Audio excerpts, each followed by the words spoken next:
Salve povo da floresta, aqui é Michel Botan. Eu vou trazer para vocês como é que está uma área de agrofloresta que foi implantada há 19 dias atrás. Eu vou passar detalhe por detalhe de tudo o que aconteceu desde a implantação até o momento atual. Então, venham junto comigo aqui. Vou começar essa jornada aqui revisando como que foi esse plantio, tudo o que aconteceu até agora, né? Eu vou começar do macro, do desenho geral, né, desse SAF, para entrar no micro, do detalhe de cada coisa. Então, acompanhe que vai ter muita informação boa aí para vocês, tá? Olha, começando aqui, o desenho, ele tem essa estrutura aqui de linhas de frutas a cada 6 metros. Então aqui é uma linha de fruta, ali é outra linha de fruta, tá? Tá com 6 metros. No meio, nós temos pitaia com gliricídia, tá? Então aqui dá para ver melhor, ó. Fruta, fruta. Pitaia com gliricídia. E aqui, entre a pitaia e o canteiro de fruta, tem eucalipto. Aqui tem eucalipto citriodora e aqui tem eucalipto urograndes, né? Eles estão sofrendo um pouquinho com o vento aqui, né? Mas estão indo. Então dá para você ver bem eles aqui em linha, ó. Tá vendo? E então, onde não tem, né, essas árvores, onde estão surgindo essas toceirinhas, são toceiras de capim-mombaça. Então a gente vai ter aqui capim fechando esse chão, que é o mesmo capim que está aqui nessa área da agrofloresta medicinal, que já tem 3 anos e meio aqui, tá? Então olha, aqui são eucaliptos como citriodoras com melaleuca e frutíferas também. Esse aqui é capim-mombaça. Então linha de fruta, capim-mombaça, eucalipto com melaleuca, né? Olha a melaleuca aqui, que bonita que tá, né? Então vamos voltar para lá. E então tá bem adensado esse plantio, vou explicar o porquê. E aí, falando um pouquinho então de como que aconteceu esse plantio, ele foi feito num curso, né? Um curso que eu dei há 19 dias atrás. Só que aconteceu, no dia do curso choveu muito, só no dia do curso, depois não choveu mais. Então no dia do curso choveu tanto que eu tive que interromper o curso, né? Porque aqui estava sem condições da gente continuar plantando. Então a gente acabou plantando só as frutíferas. E aí, no dia seguinte, começaram a chegar as formigas. Bom, as formigas, elas cortaram todas as mudas de fruta que a gente tinha plantado. E eu optei por não plantar nenhuma placenta 1, nenhuma placenta 2, nada de hortaliça. Na verdade, a gente chegou a plantar beterraba, elas levaram todas as beterrabas.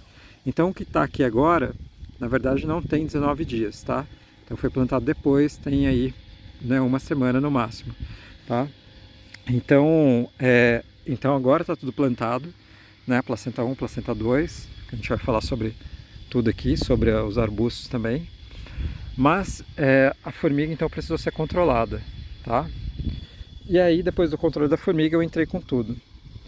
Então, mostrando aqui o canteirinho, né? Um dos canteiros, cada um deles aqui varia um pouco no seu consórcio de placenta 1, placenta 2, né?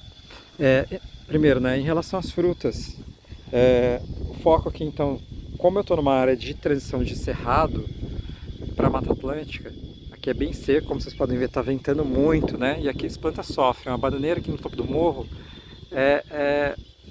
quase não vai. Então eu não vou entrar com banana aqui, talvez um pouquinho mais para baixo ali onde é mais protegido, mas elas sofrem porque o vento desfolha elas, então elas não são produtivas, né? É muito, muito vento.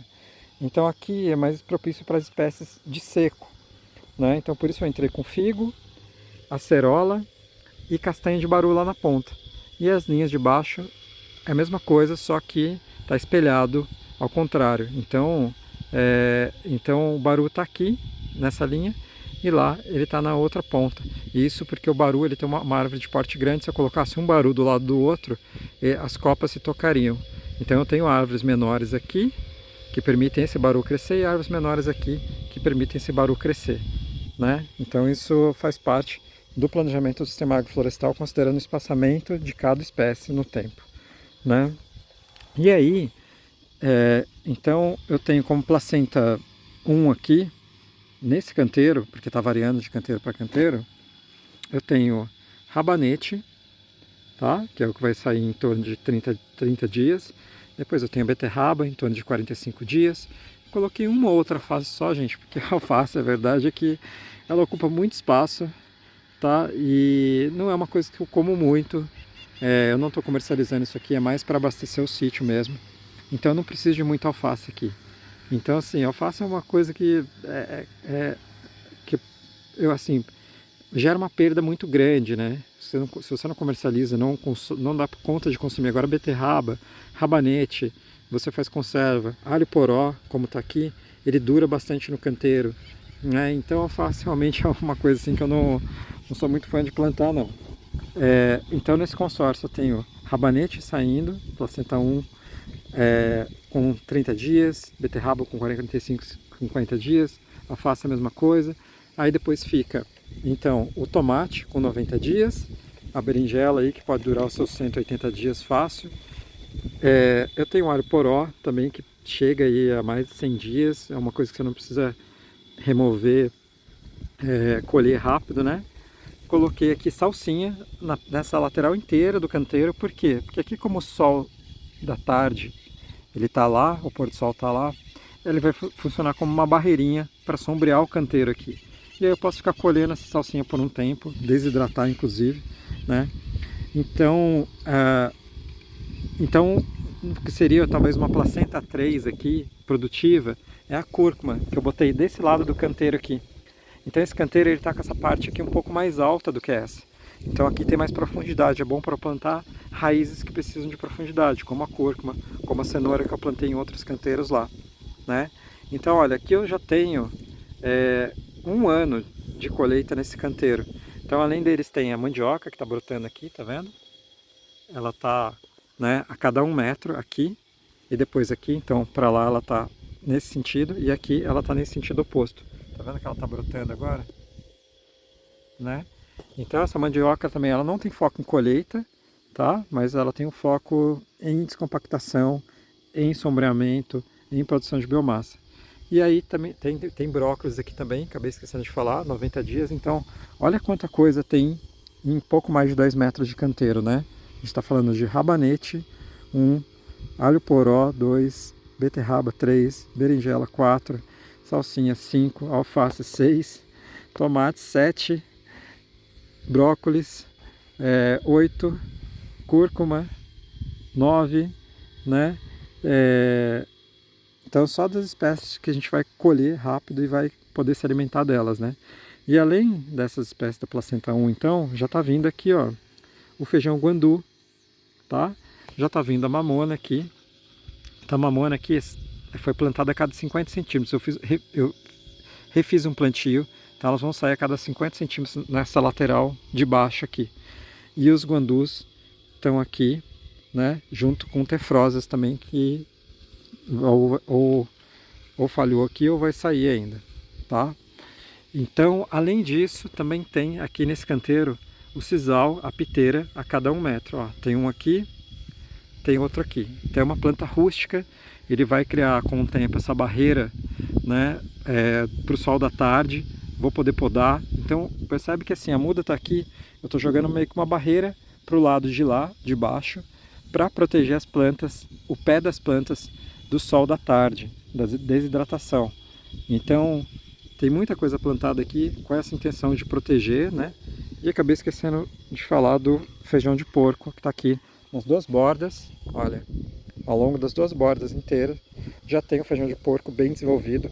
Como a formiga não come ele, então ele foi uma das coisas que eu plantei mesmo antes de controlar a formiga, tá?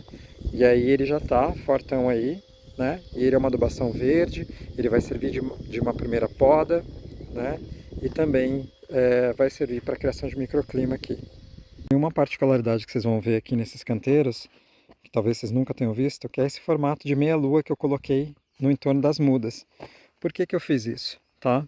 Isso é para otimizar a madeira disponível que eu tinha, tá bom? Essa madeira aqui, ela já é, olha, poda de guapuruvu e poda de eucalipto, que veio da agrofloresta lá de baixo, né? E eu trouxe para cá, piquei aqui em cima, tá vendo, ó?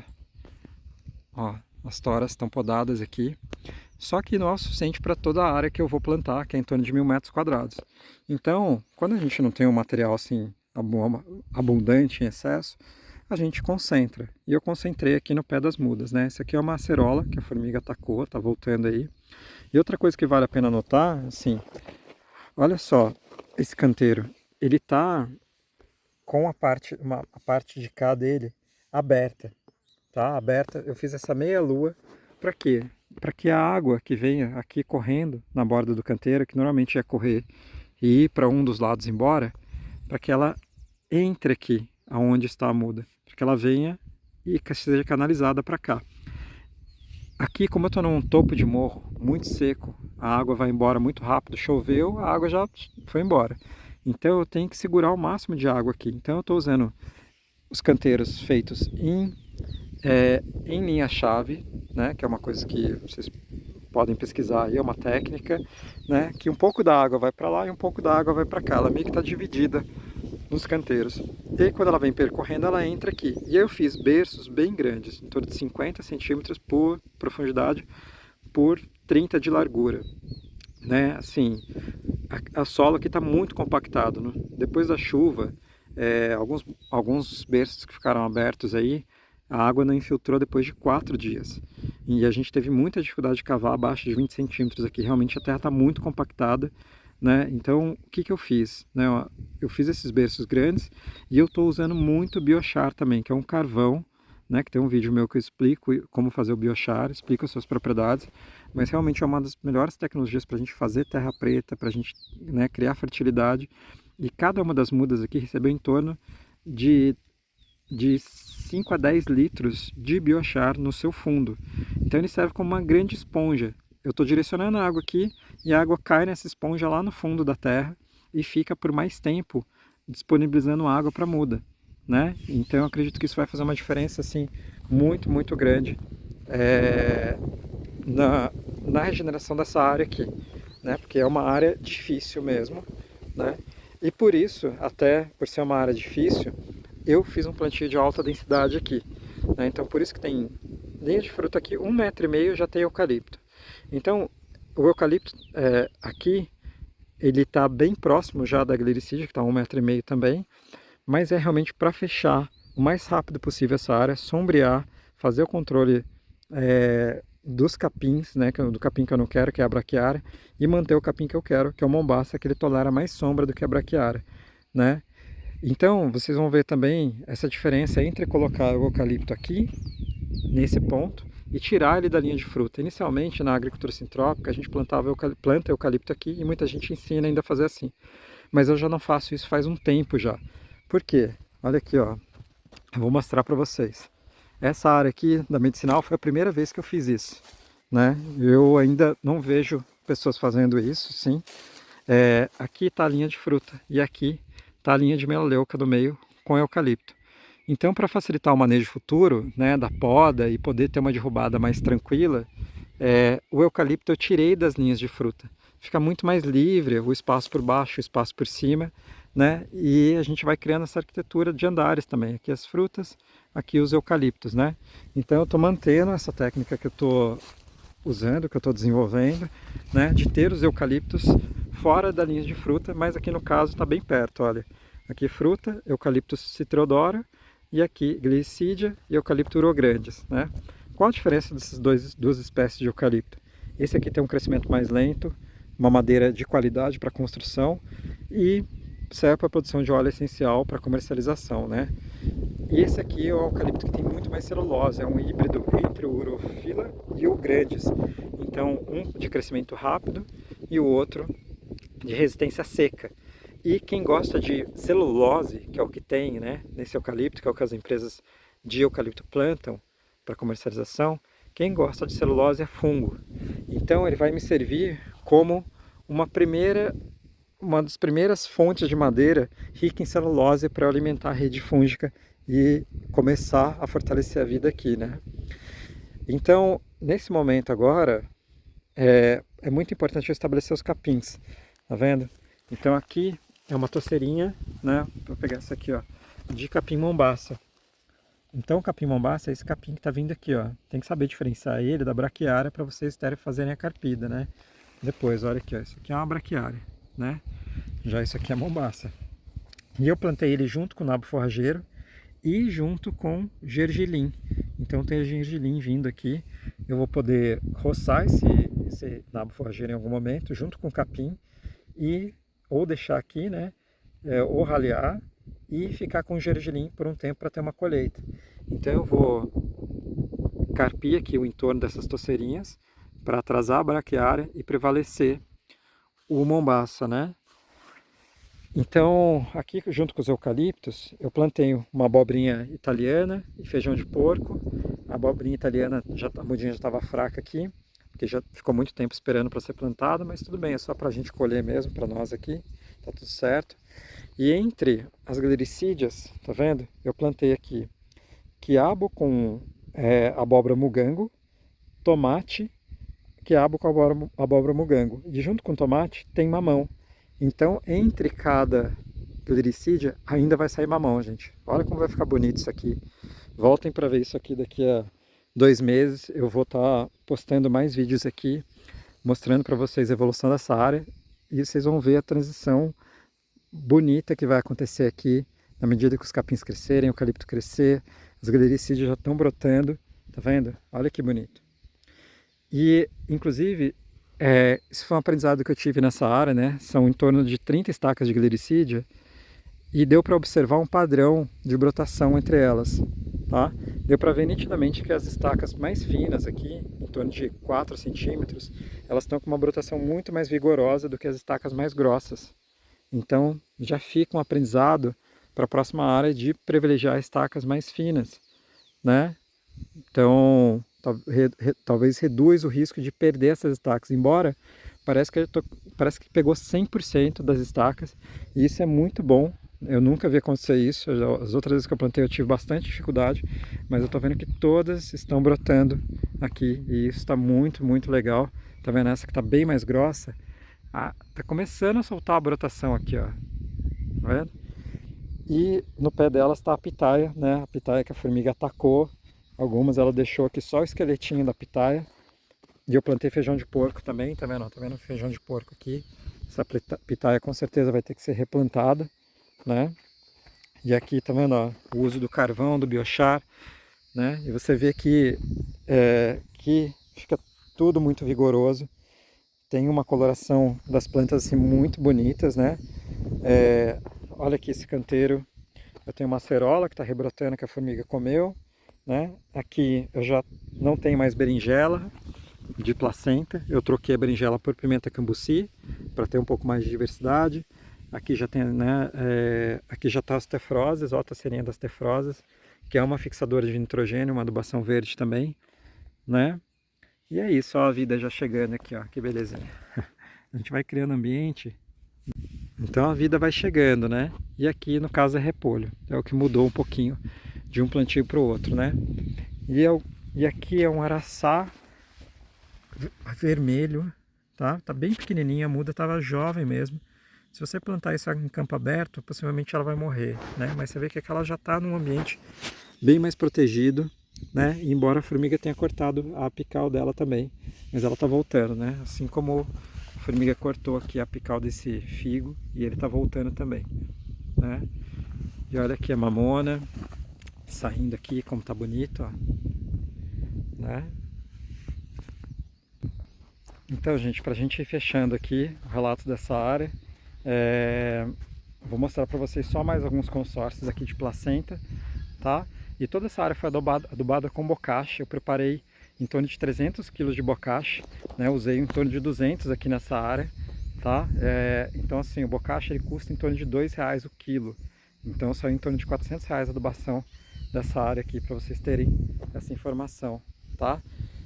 Aproveito para dizer que, além dos cursos, eu vou lançar uma residência agroflorestal, onde a gente vai oferecer hospedagem, alimentação e toda, né, a vivência, o treinamento durante pelo menos de 5 a 7 dias. Eu vou ter uma primeira residência em janeiro para jovens de 18 a 22 anos e depois em fevereiro para outras faixas de idade, né, onde a gente vai estar trabalhando bastante aqui com agrofloresta, tanto nessas áreas recém-plantadas quanto áreas antigas, né, de até 8 anos que a gente tem aqui, a área da lixia que eu plantei em março, que tem 2.500 metros quadrados. Então, hoje eu tenho ao todo aqui em torno de 1 hectare de agrofloresta implantada, com vários experimentos, né, e vários aprendizados em cada uma delas, né. Então, fiquem ligados na agenda, no meu Instagram, para vocês saberem mais desses treinamentos também, dessas vivências aqui, né. Então, olha, voltando aqui num outro consórcio, aqui tá coentro com rúcula, tá? Então as mudinhas sofreram um pouquinho porque elas ficaram esperando, né, para vir pro canteiro até controlar a formiga. Aqui é pimenta cambuci, aqui é cenoura, tá? Com salsinha, tá? Mas um consórcio muito bom que eu gosto de fazer é o que está aqui em cima, que dá muito bem também, que é cenoura com rabanete. Olha aqui, cenoura com rabanete vem muito legal também, né? E é isso, gente, olha aqui, esse aqui é um ipê felpudo, uma árvore de cerrado, berinjela, mamona com tefrose ali embaixo, com coentro, com rúcula, aqui rabanete com cenoura, guandu tá vindo aqui também, tem mais guandu aqui, né? Então é isso, tá quase tudo plantado aqui nessa área. Eu ainda vou colocar nessa lateral aqui sisal, faltou nesses 2 canteiros aqui, mas aqui já está plantado cúrcuma também. Então é isso, gente, acompanhem a evolução, acompanhem a evolução dessa área aqui, que vai ficar muito bonito. Tem mais 2 cursos, né, agendados aí, um é semana que vem e depois o outro dia 12 de dezembro de 2025, que vai ser nessa área aqui de baixo, olha. Então a gente vai continuar, né? Então a gente vai chegar ao todo aqui em torno de 1.000 metros quadrados de área de agrofloresta implantada. Aqui, ó, tá só esperando, né? Então tá aqui a primeira área implantada, tá vendo como é que é a topografia aqui? E aí eu vou descer agora no próximo curso para fazer mais uma área aqui e depois vou fazer até lá embaixo, possivelmente o que sobrar eu já vou semear adubação verde. E tudo começou assim, ó, a gente saiu disso aqui para isso aqui. Vocês vão ver a transformação disso aqui no mar verde nas próximas semanas, né? E começou primeiro com a remoção dessa braquiária, foi feita manualmente mesmo. Tá aqui, ó, toda a braquiária que a gente tirou Olha, a braquiária tá aqui, tá vendo? Eu aproveitei para colocar nessa vala, que é onde o trator, né, com o seu arado deixou essa marca aqui. E aqui pode virar um canal de água, então eu usei para represar, né? E aí, claro, vai vir muita braquiária ainda, tem que carpir, vai ter várias carpidas até a gente conseguir controlar a braquiária de forma orgânica. A gente não usa nada aqui de glifosato, esse tipo de veneno, né? E tá aqui, ó, glericídia bonitinha brotando. A hora que eu falei lá, ó, estaca mais fina, como a brotação dela tá forte, tá vendo? Estacas mais grossas, brotação nem saiu ainda, ó. Tá vendo? Tá começando a sair um brotinho agora. Então, isso é uma dica importante, um aprendizado aí para partilhar com vocês. É isso. Bom, se você não se inscreveu no meu canal, se inscreve aí. Eu estou reativando o YouTube agora. Vou trazer muito mais conhecimento para vocês das atividades aqui do Desperto. Então aproveita, partilhe com os amigos. Tamo junto. Agrofloresta.